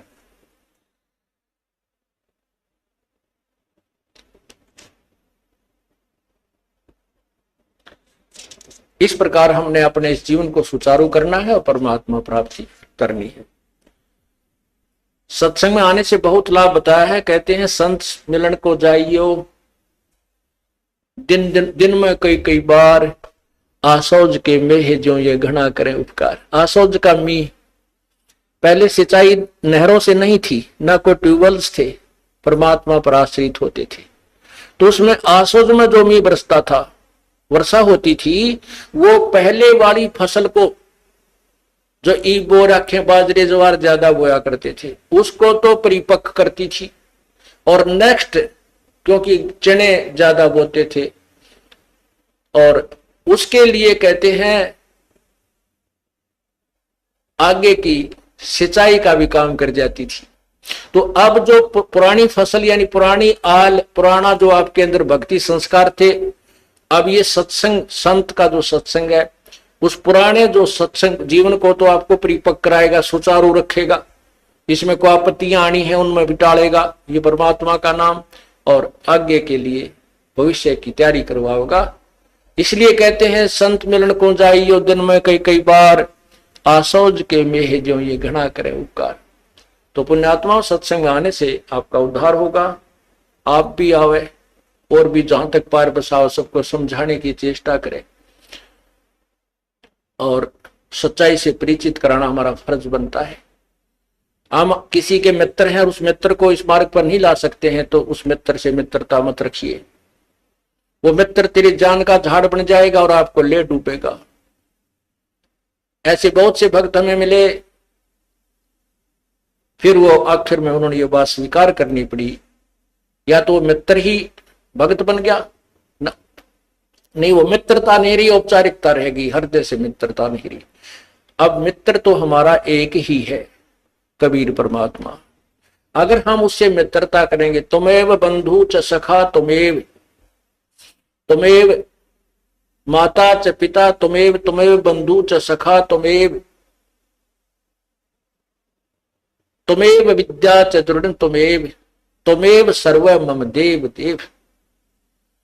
तू ही सखा यानी मित्र है, बंधु हमारा भाई बंध, वास्तव में परमात्मा ही हमारे सब नातों में फिट है, बाकी यहाँ के नाते वो अपने स्थान पर। इसलिए परमात्मा की भक्ति करो और सच्चे लगन से और ज्यादा से ज्यादा परमात्मा के चरणों में आया करो। ये 3 दिन की जमानत तो करवाए लिया करो काल पे, परमात्मा पे, और 3 दिन आकर भगवान का ये गुणगान सुन जाया करो। तो किरा क्या जन्मा का घाटा है जिसमें हम जुड़े हुए हैं। अर्ज करा करो भगवान हमें समय दे, हम जा सके अपने परमात्मा की महिमा सुनने के लिए। रोया करो कभी उनके चरणों में पड़ के वहीं पर, तो वो जमानत लेगा तभी आन देंगे आपको, ना काल नहीं छोटा ही। अब इस घाटे में जोड़ रहा है, फिर तेली का बैल बना देगा, गधा बना देगा, फिर वहां नहीं छूटना।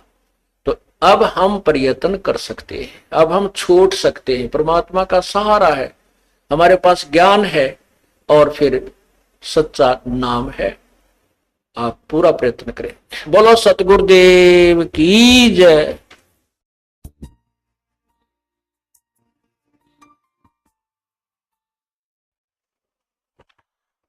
कर जोनू विनती करूं, धरूं चरण पर शीश, गुरु राम देवानंद जी महाराज ने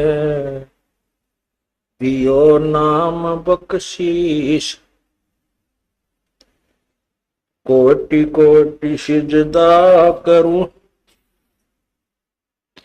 कोटि कोटि प्रणाम, चरण कमल में राखियो, मैं बंदी जाम गुलाम।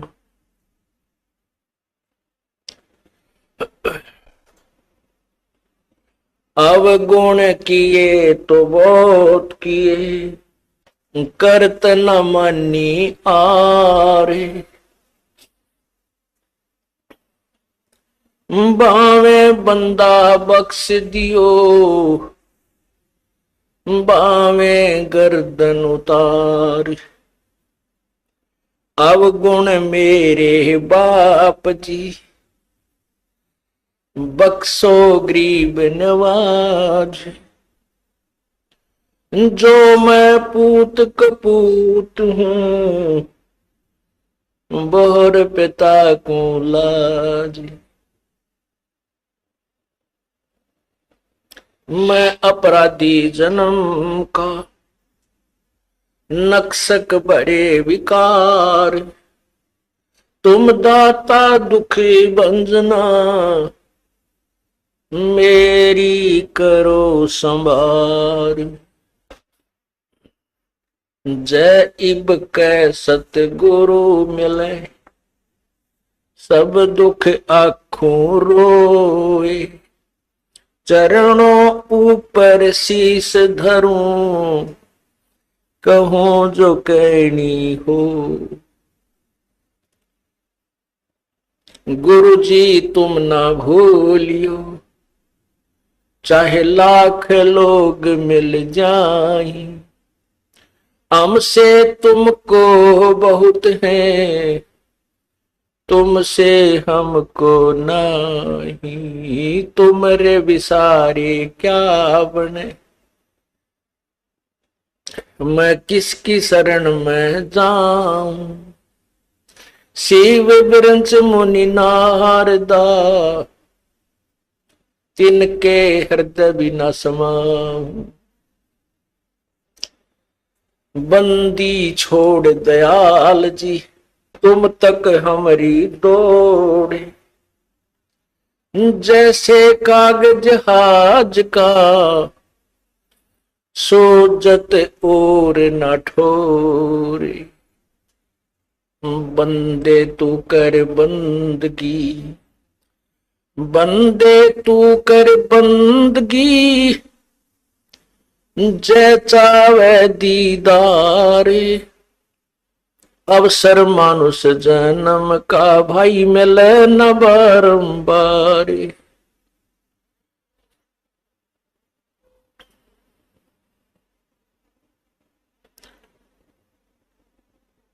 मानुष जन्म पाके, जो नहीं रटे हरि नाम, भाई जैसे कुआ जल बिना फिर, वो बनवाया क्या काम।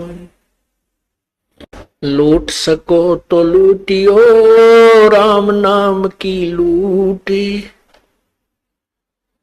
पीछे फिर पछताओगे, हे प्राण जाएंगे छूटे। कबीर ये माया अटपटी, सब घट आने अड़ी, किस किस को समझाऊं, या कुएं भांग पड़ी।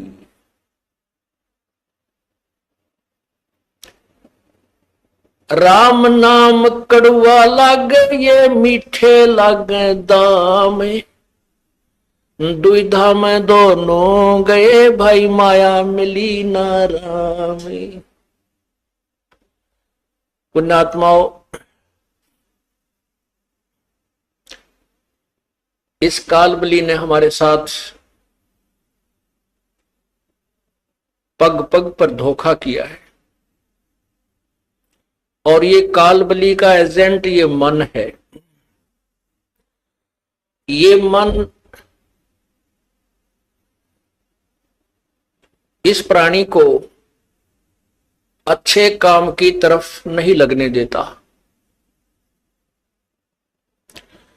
और जो इसके भविष्य में यानी आत्म कल्याण का जो मार्ग है, उसमें तो ये विशेषकर ही नहीं लगने देता। जिस कारण से इसका स्वार्थ है कि ये जो भी भक्त है, मनुष्य ये प्राणी है, जब इनको मनुष्य शरीर प्राप्त होता है, ये पूर्ण परमात्मा से परिचित ना हो जाएं और उसके ज्ञान को ये समझ ना लें, जिस कारण से ये तेरे जाल से निकल जाएंगे और तेरा ये संसार उजड़ जाएगा। क्योंकि काल भगवान को 1,00,000 मानव शरीरधारी प्राणियों के सूक्ष्म शरीर में पूरे जीवन में जो वासना वो इकट्ठी करते हैं, उसको तपस्या पर भून कर, उनको तल कर, वो वासना निकाल कर अपना आहार करता है, आनंद मनाता है। या किसी का बेटा मरता है, किसी की बेटी मरती है, किसी के माता पिता मर जाते हैं, किसी के रिश्तेदारों की मृत्यु होती है, और वो आनंद मनाता है। इसलिए ये काल भगवान इस जीव को अच्छे रास्ते पर नहीं लगने देता। अब हम अपने इस भक्ति मार्ग को ना पहचान कर जो पहले कर्म करते थे, भले ही हम बहुत अच्छे काम भी करने की चेष्टा करते थे, भाई किसी की आत्मा ना दुखावें, ऐसी भी पुण्यात्मा बहुत है जो बीड़ी शराब मांस तंबाकू को नहीं छूती और ना उनकी नीयत किसी का बुरा करने की है। ऐसी भी कोई पिछले संस्कार ही उन पुण्यात्माओं के हैं, लेकिन फिर भी भगवान की तरफ आस्था नहीं है, परमात्मा की तरफ रुचि नहीं है। स्वाभाविक जैसे कोई 6 महीने में 1 वर्ष में कोई अपना जैसे परंपरागत पूजा है, वहां घर का एक सदस्य जाकर सारे का काम सबकी मन्नत मांग आता है और उसी को हम भक्ति मानते हैं, उसी से हम अपना आध्यात्मिक कर्म पूरा मान लेते हैं। उसके बारे में परमात्मा बताते हैं, जिन हृदय सा सोमरिया ताको तैसा लाभ, भाई ओसा प्यास न भागे ही जब तक धसे न आब। जो ये यथार्थ भक्ति मार्ग को ना समझकर साधना हम किया करते थे, लोक वेद के आधार पर जो साधना करते थे, वो पूजाएं तो ऐसी थी जैसे ओस चाट रहे हों। ओस के चाटने से प्यास नहीं बुझती, प्यास बुझेगी गट गट 2 गिलास ठंडे पानी के पिए जाएंगे। इसका उदाहरण ये है कि जो साधना हम करते हैं वो तो ओस चाटने तुल्य है, और जो यथार्थ ज्ञान सत्य भक्ति को समझकर तत्व ज्ञान के आधार से हम सत्य